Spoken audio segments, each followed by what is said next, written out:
Welcome, political science students. We are welcome to the third semester political science. As you know, this course for political science major students. This course is divided into 5 units or modules, and unit 3 is forms of government. The instructor for this unit is Mr. G. Ramesh, Assistant Professor, Department of Political Science, St. Joseph's College for Women, Autonomous, Visakhapatnam, Andhra Pradesh State, India.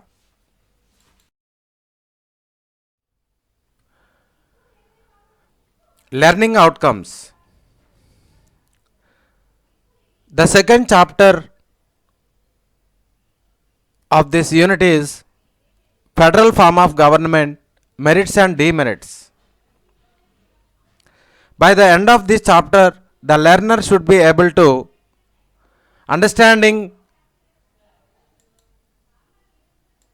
concept of federalism, analyzing the merits of federalism, critically examining the demerits of federalism, comparative analysis of federal structures, and assessing federalism's role in democratic governance.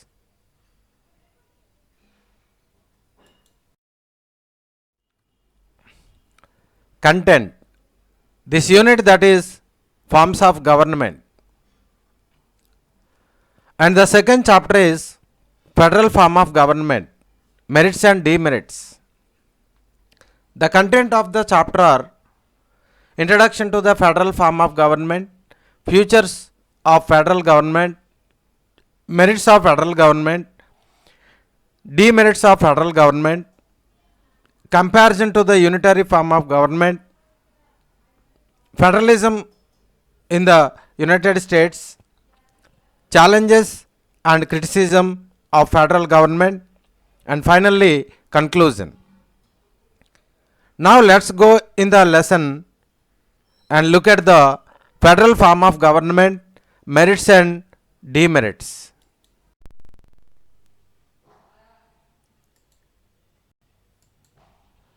A federal form of government is a system in which power is divided into central authority and small regional units such as states or provinces. This division of power allows for more localized decision making and governance. So, a federal form of government divides power between the central government and regional governments, allowing for a balance of authority and autonomy. Federal form of government is characterized by a sharing powers and responsibilities between different levels of government, ensuring a system of checks and balances. So power is shared between the central government and regional units, and regional units have a degree of autonomy to make decisions and govern themselves. And a system of checks and balances is often in place to prevent any one level of government from becoming too powerful. So federalism allows for accommodation of diverse regional needs and interests. So the division of powers help prevent any one level of government from becoming tyrannical. And federalism can promote stability by allowing regional units to address local issues. A well-known example of a federal system with power divided between the federal government and the individual states, India, Canada.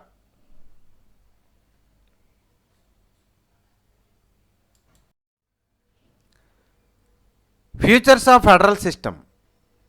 A federal government is characterized by division of powers, independent judiciary, dual citizenship, supremacy of constitution. The division of powers, power is divided between the central government and regional units such as states or provinces. An independent judiciary plays a crucial role in interpreting the constitution and ensuring that the division of powers is respected. And citizens may hold dual citizenship, being citizens of both central government and their regional units or state governments. And supremacy of constitution, the constitution is supreme and all laws and government actions must be consistent with it. So these features promote a system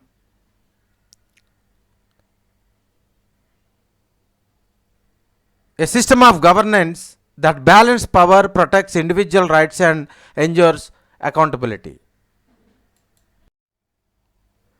Merits of federal government.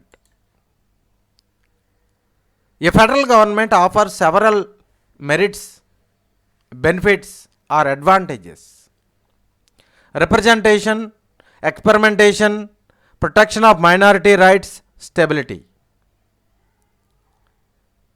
So federalism allows for representation of diverse regional interests and needs.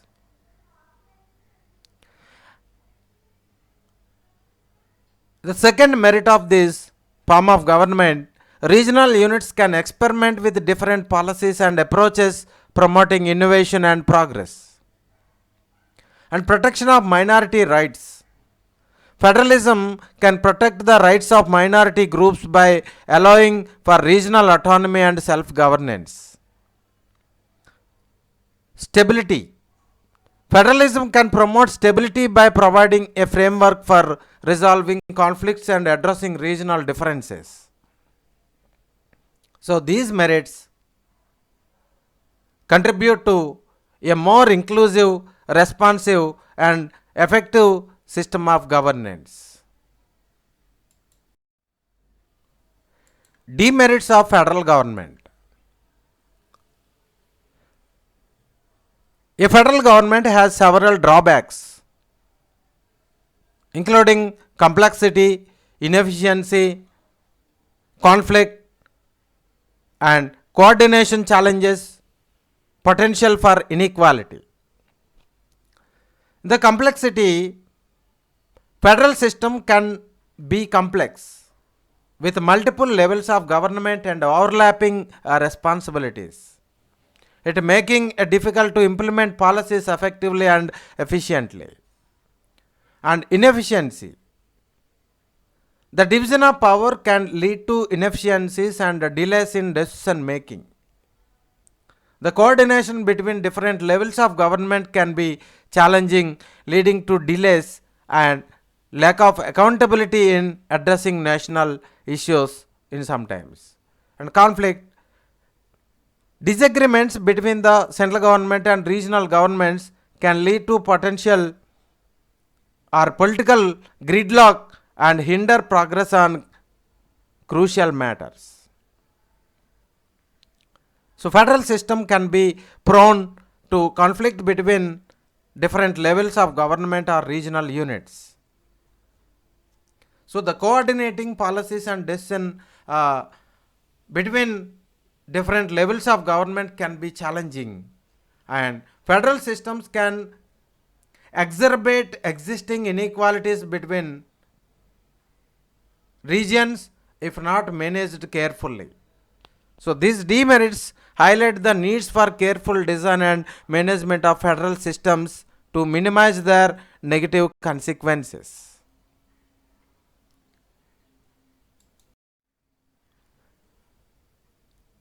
Comparison to unitary form of government.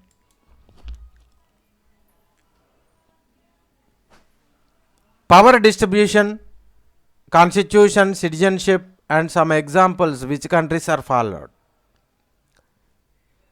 In federal system, the power distribution shared between central and regional governments. Power is divided between the central government and regional units. In the unitary, power is concentrated in the central government only. And the constitution in federal system outlines the division of powers and relationship between the levels of government in their constitutions. And the unitary form of government, a unitary constitution typically concentrates power in the central government only. And citizenship, citizens may hold dual citizenship in the unitary form of government, central government and the regional unit. In the unitary form of government, only single citizenship only there. Citizens hold only single citizenship. So in unitary form of government and federal form of government, in the federal form of government followed United States, Canada, Germany, India. And unitary form of government, United Kingdom, France, Japan, China, these are all followed unitary form of government. So these differences reflect fundamentally distinct approaches to governance, each with its own strengths and weakness.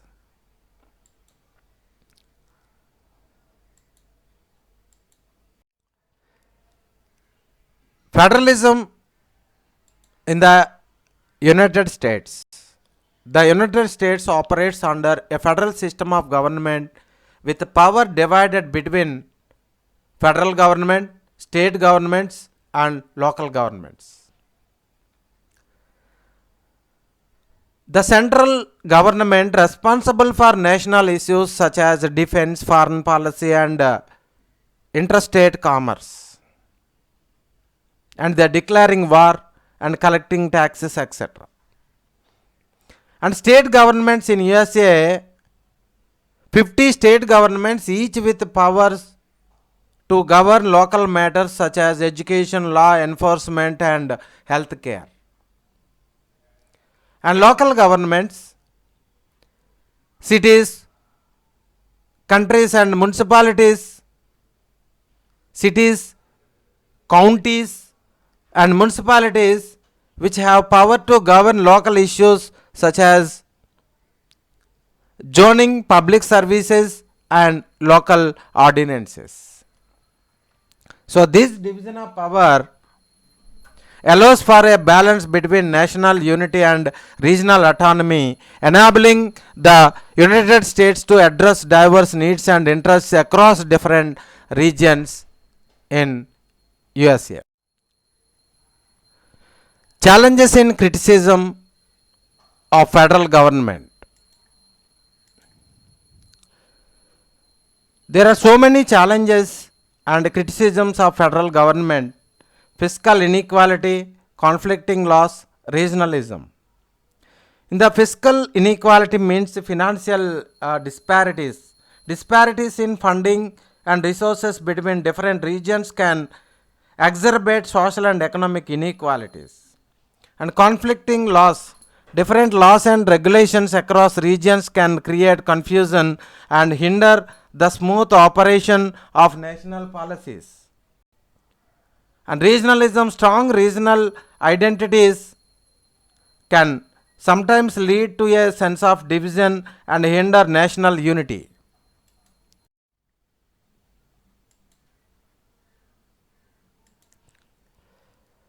In conclusion, a federal form of government offers a system of governance that balances power between central authority and regional units. So this division of powers promotes representation, experimentation, and protection of minority rights while also presenting challenges such as complexity and potential conflict. Ultimately, federalism provides a framework for addressing diverse needs and interests, making it suitable system for many countries. What have we learned? Understanding the concept of federalism, analyzing the merits of federalism, critically examining the demerits of federalism, comparative analysis of federal structures, and finally, assessing federalism's role in democratic governance. Thank you.